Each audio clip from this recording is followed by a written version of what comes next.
السلام علیکم ورحمۃ اللہ وبرکاتہ۔ حضرت ابن عباس رضی اللہ تعالیٰ عنہ جو قرآن کی تفسیر کے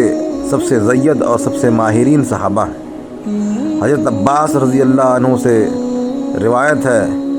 کہ انہوں نے فرمایا، دنیا میں 3 سب سے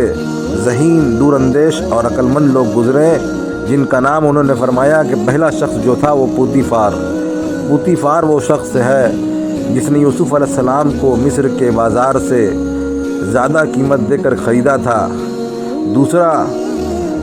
دوسری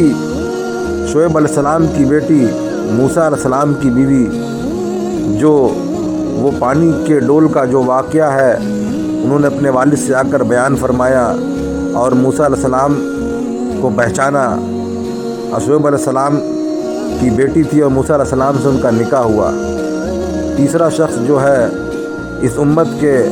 پہلے خلیفہ حضرت ابوبکر صدیق رضی اللہ تعالیٰ عنہ۔ حضرت عباس رضی اللہ عنہ فرماتے ہیں کہ ابو بکر دور اندیش اس لیے تھے کہ انہوں نے حضرت عمر کا انتخاب فرمایا۔